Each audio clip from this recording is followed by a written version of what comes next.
in The Pickwick Papers by Charles Dickens. Chapter 56. An important conference takes place between Mr. Pickwick and Samuel Weller, at which his parent assists. An old gentleman in a snuff-colored suit arrives unexpectedly. Mr. Pickwick was sitting alone, musing over many things, and thinking among other considerations how he could best provide for the young couple whose present unsettled condition was matter of constant regret and anxiety to him, when Mary stepped lightly into the room, and advancing to the table, said rather hastily, "Oh, if you please, sir, Samuel is downstairs, and he says may his father see you." "Surely," replied Mr. Pickwick. "Thank you, sir," said Mary, tripping towards the door again. "Sam has not been here long, has he?" inquired Mr. Pickwick. "Oh, no, sir," replied Mary eagerly. "He has only just come home. He is not going to ask you for any more leave, sir, he says." Mary might have been conscious that she had communicated this last intelligence with more warmth than seemed actually necessary, or she might have observed the good-humoured smile with which Mr. Pickwick regarded her when she had finished speaking.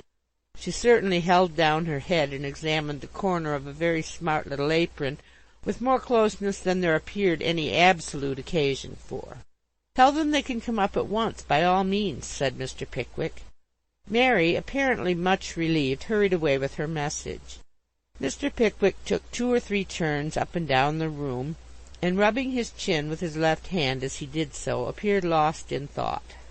"Well, well," said Mr. Pickwick at length, in a kind but somewhat melancholy tone, "it is the best way in which I could reward him for his attachment and fidelity. Let it be so, in heaven's name. It is the fate of a lonely old man that those about him should form new and different attachments and leave him. I have no right to expect that it should be otherwise with me. No, no," added Mr. Pickwick more cheerfully, "it would be selfish and ungrateful. I ought to be happy to have an opportunity of providing for him so well. I am. Of course I am." Mr. Pickwick had been so absorbed in these reflections that a knock at the door was 3 or 4 times repeated before he heard it. Hastily seating himself, and calling up his accustomed pleasant looks, he gave the required permission, and Sam Weller entered, followed by his father. "Glad to see you back again, Sam," said Mr. Pickwick. "How do you do, Mr. Weller?" "Wery hearty, thank'ee, sir," replied the widower. "Hope I see you well, sir." "Quite, I thank you," replied Mr. Pickwick. "I wanted to have a little bit of conversation with you, sir," said Mr. Weller, "if you could spare me 5 minutes or so, sir." "Certainly," replied Mr. Pickwick. "Sam, give your father a chair." "Thank'ee, Samivel, I've got a cheer here," said Mr. Weller, bringing one forward as he spoke. "Uncommon fine day it's been, sir," added the old gentleman, laying his hat on the floor as he sat himself down. "Remarkably so, indeed," replied Mr. Pickwick. "Very seasonable." "Seasonablest weather I ever see, sir," rejoined Mr. Weller. Here the old gentleman was seized with a violent fit of coughing, which, being terminated, he nodded his head and winked and made several supplicatory and threatening gestures to his son, all of which Sam Weller steadily abstained from seeing. Mr. Pickwick, perceiving that there was some embarrassment on the old gentleman's part, affected to be engaged in cutting the leaves of a book that lay beside him, and waited patiently until Mr. Weller should arrive at the object of his visit. "I never sees sich a aggrawatin' boy as you are, Samivel," said Mr. Weller, looking indignantly at his son. "Never in all my born days." "What is he doing, Mr. Weller?" inquired Mr. Pickwick. "He won't begin, sir," rejoined Mr. Weller. "He knows I ain't equal to expressin' myself when there's anything particular to be done, and yet he'll stand and see me a-settin' here taking up your wallable time and making a reg'lar spectacle of myself, rather than help me out with a syllable." "It ain't filial conduct, Samivel," said Mr. Weller, wiping his forehead. "Wery far from it." "You said you'd speak," replied Sam. "How should I know you was done up at the wery beginnin'?"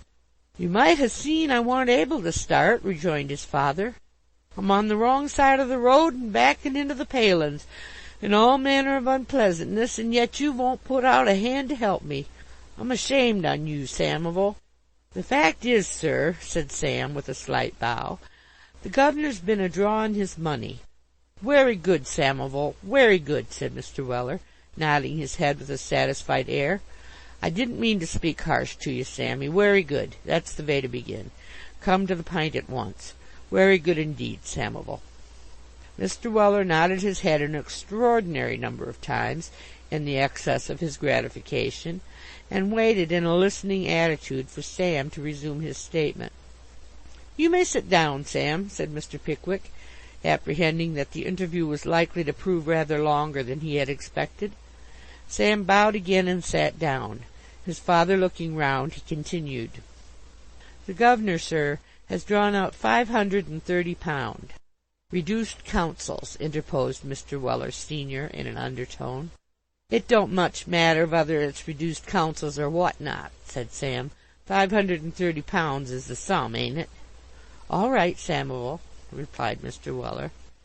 "To which sum he has added for the house and business—" "Lease, goodwill, stock and fixtures," interposed Mr. Weller.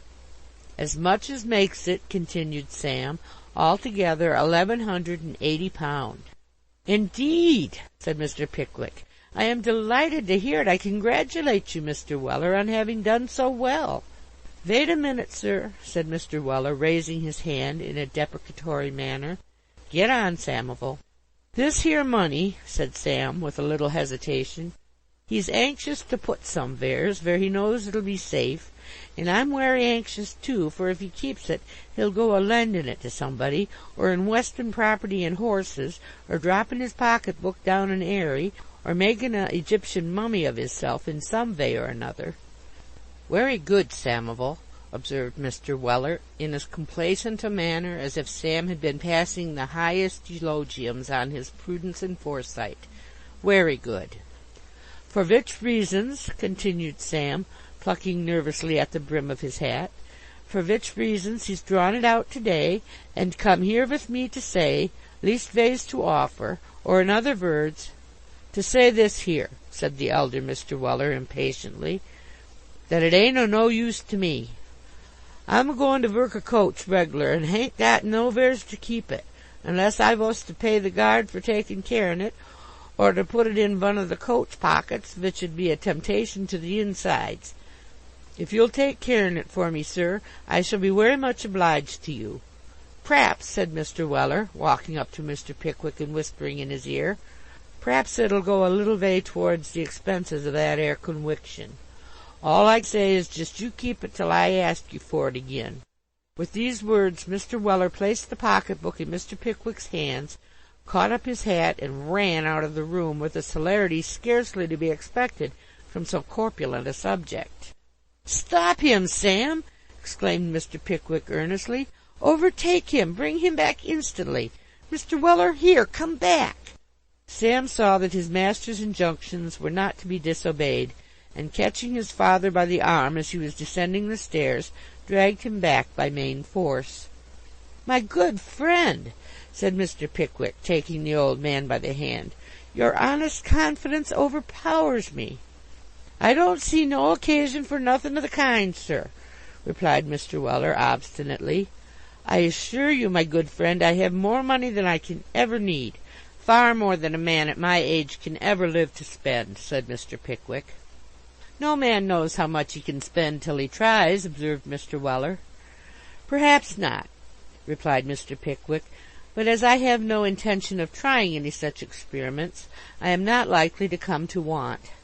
I must beg you to take this back, Mr. Weller." "Wery well," said Mr. Weller, with a discontented look. "Mark my words, Sammy, I'll do something desperate with this here property, something desperate." "You'd better not," replied Sam. Mr. Weller reflected for a short time, and then, buttoning up his coat with great determination, said, "I'll keep a pike." "What!" exclaimed Sam.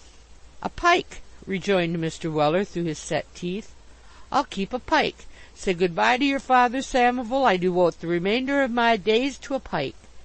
This threat was such an awful one, and Mr. Weller, besides appearing fully resolved to carry it into execution, seemed so deeply mortified by Mr. Pickwick's refusal, that gentleman, after a short reflection, said, "Well, well, Mr. Weller, I will keep your money. I can do more good with it, perhaps, than you can." "Just the wery thing, to be sure," said Mr. Weller, brightening up. "O' course you can, sir." "Say no more about it," said Mr. Pickwick, locking the pocket-book in his desk. "I am heartily obliged to you, my good friend. Now sit down again. I want to ask your advice." The internal laughter occasioned by the triumphant success of his visit, which had convulsed not only Mr. Weller's face, but his arms, legs, and body also, during the locking up of the pocket-book, suddenly gave place to the most dignified gravity as he heard these words. "Wait outside a few minutes, Sam, will you?" said Mr. Pickwick. Sam immediately withdrew. Mr. Weller looked uncommonly wise and very much amazed when Mr. Pickwick opened the discourse by saying, "You are not an advocate for matrimony, I think, Mr. Weller." Mr. Weller shook his head. He was wholly unable to speak. Vague thoughts of some wicked widow having been successful in her designs on Mr. Pickwick choked his utterance. "Did you happen to see a young girl downstairs when you came in just now with your son?" inquired Mr. Pickwick. "Yes, I see a young gal," replied Mr. Weller shortly. "What did you think of her, now? Candidly, Mr. Weller, what did you think of her?" "I thought she was wery plump and vell made," said Mr. Weller with a critical air. "So she is," said Mr. Pickwick, "so she is. What did you think of her manners, from what you saw of her?" "Wery pleasant," rejoined Mr. Weller. "Wery pleasant and conformable." The precise meaning which Mr. Weller attached to this last mentioned adjective did not appear, but as it was evident from the tone in which he used it that it was a favourable expression, Mr. Pickwick was as well satisfied as if he had been thoroughly enlightened on the subject. "I take a great interest in her, Mr. Weller," said Mr. Pickwick. Mr. Weller coughed. "I mean an interest in her doing well," resumed Mr. Pickwick, "a desire that she may be comfortable and prosperous. You understand?" "Wery clearly," replied Mr. Weller, who understood nothing yet. "That young person," said Mr. Pickwick, "is attached to your son." "To Samivel Veller!" exclaimed the parent. "Yes," said Mr. Pickwick. "It's nat'ral," said Mr. Weller, after some consideration. "Nat'ral, but rayther alarmin'. Sammy must be careful." "How do you mean?" inquired Mr. Pickwick. "Wery careful that he don't say nothin' to her," responded Mr. Weller. "Wery careful that he ain't led avay in a innocent moment to say anythin' as may lead to a conwiction for breach. You're never safe vith 'em, Mr. Pickwick. When they once has designs on you, there's no knowin' vere to have 'em, and vile you're a considerin' of it, they have you. I was married fust that vay myself, sir, and Sammy was the consequence of the manoeuvre." "You give me no great encouragement to conclude what I have to say," observed Mr. Pickwick, "but I had better do so at once.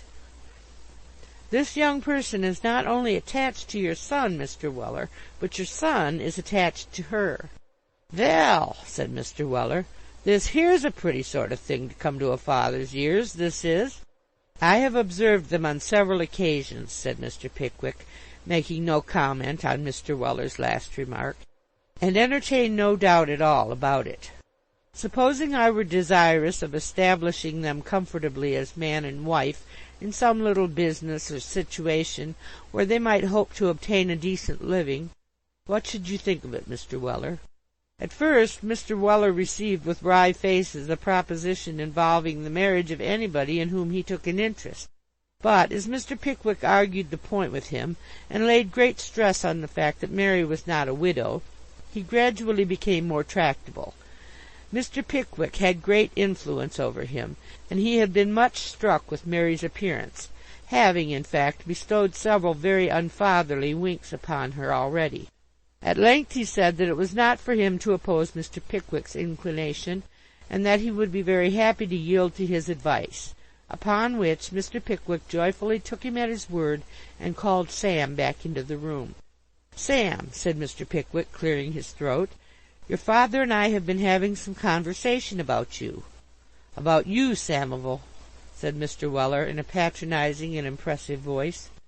I am not so blind, Sam, as not to have seen a long time since that you entertain something more than a friendly feeling towards Mrs. Winkle's maid, said Mr. Pickwick. You hear this, Samivel? Said Mr. Weller, in the same judicial form of speech as before. I hope, sir, said Sam, addressing his master, I hope there's no harm in a young man taking notice of a young 'ooman as is undeniably good-looking and well-conducted. Certainly not, said Mr. Pickwick. Not by no means, acquiesced Mr. Weller, affably but magisterially. So far from thinking there is anything wrong in conduct so natural, resumed Mr. Pickwick, it is my wish to assist and promote your wishes in this respect. With this view, I have had a little conversation with your father, and finding that he is of my opinion, the lady not being a widder, interposed Mr. Weller in explanation.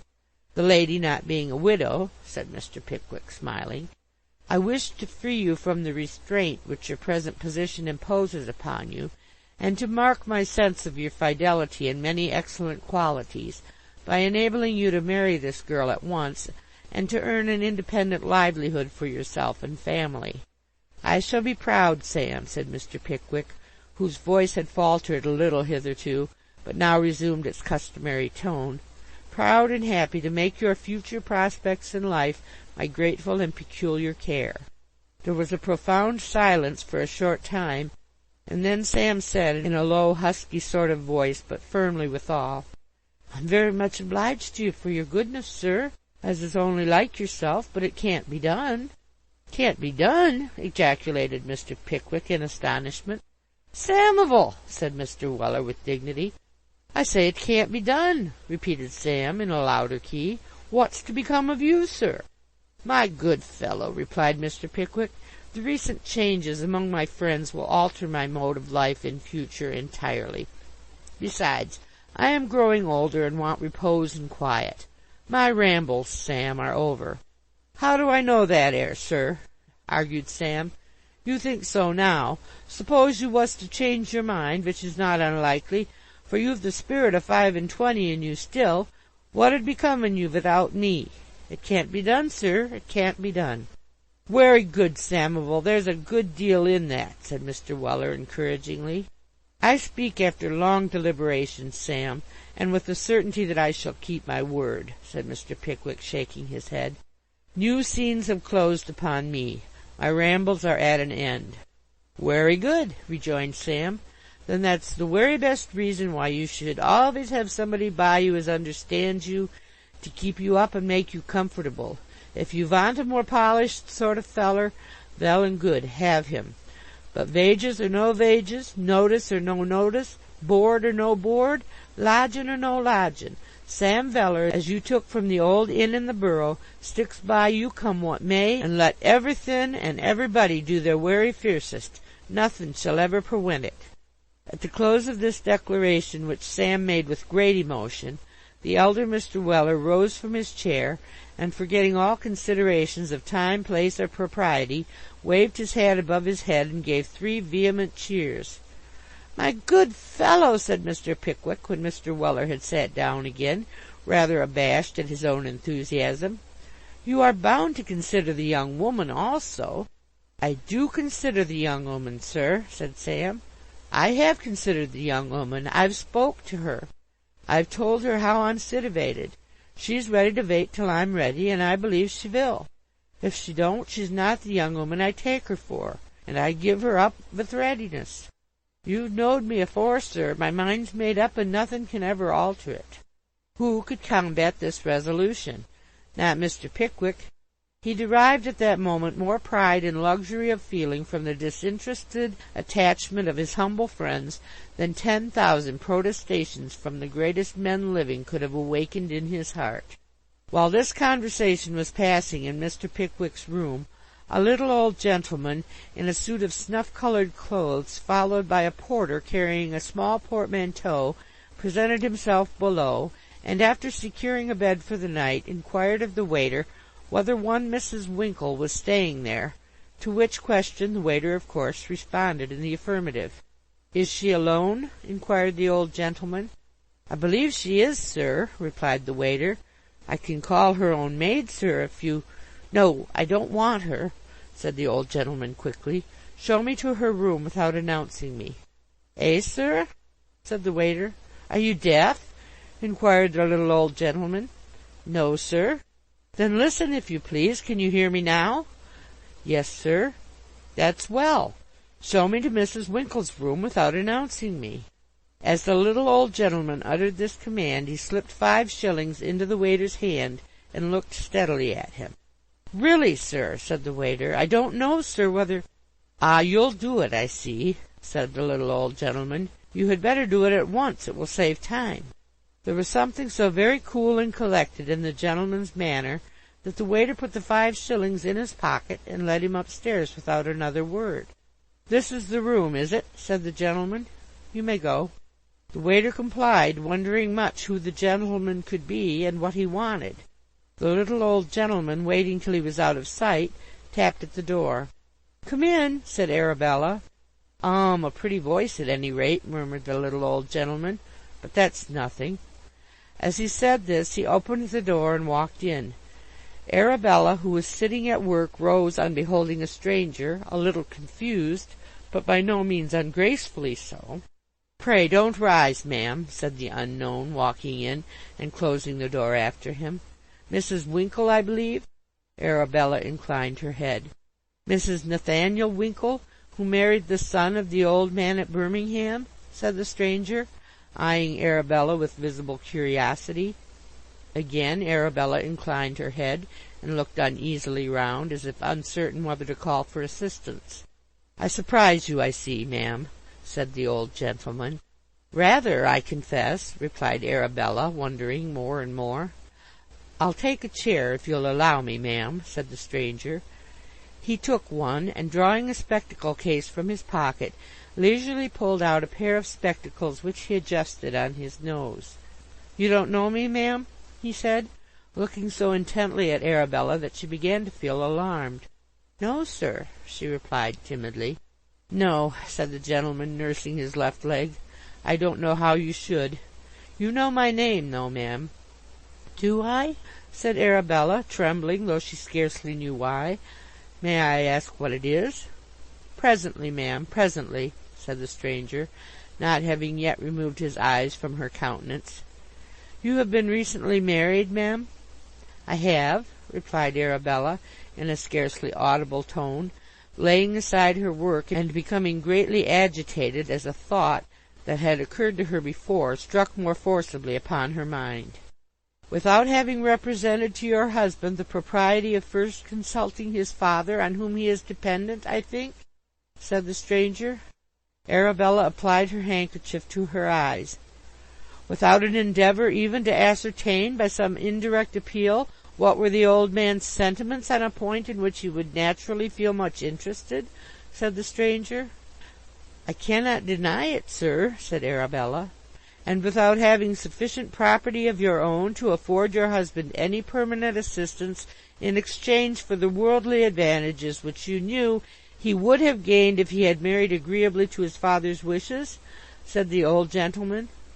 "This is what boys and girls call disinterested affection, till they have boys and girls of their own, and then they see it in a rougher and very different light."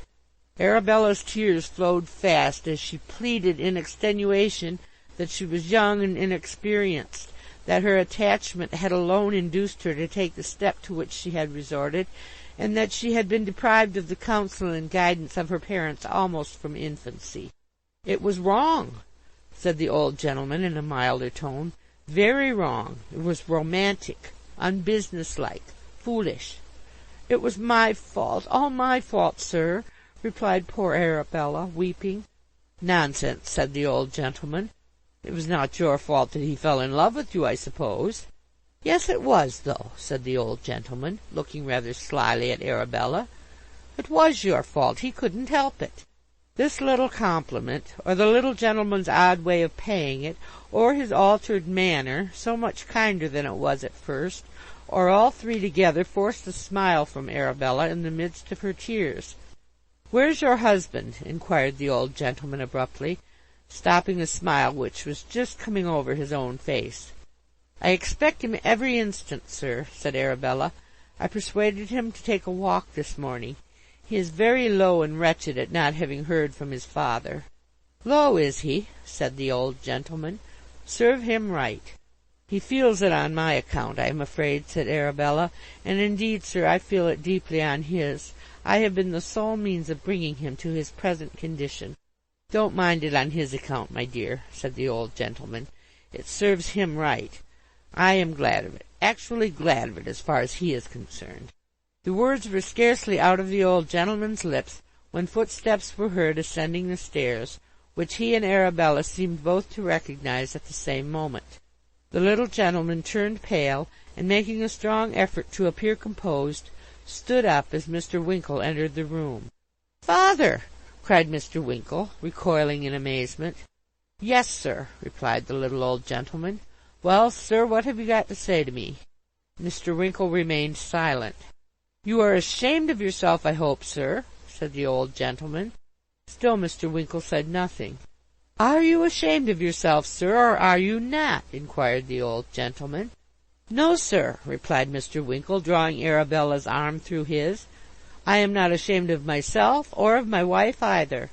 "Upon my word!" cried the old gentleman ironically. "I am very sorry to have done anything which has lessened your affection for me, sir," said Mr. Winkle, "but I will say at the same time that I have no reason to be ashamed of having this lady for my wife, nor you of having her for a daughter." "Give me your hand, Nat," said the old gentleman in an altered voice. "Kiss me, my love. You are a very charming little daughter-in-law, after all."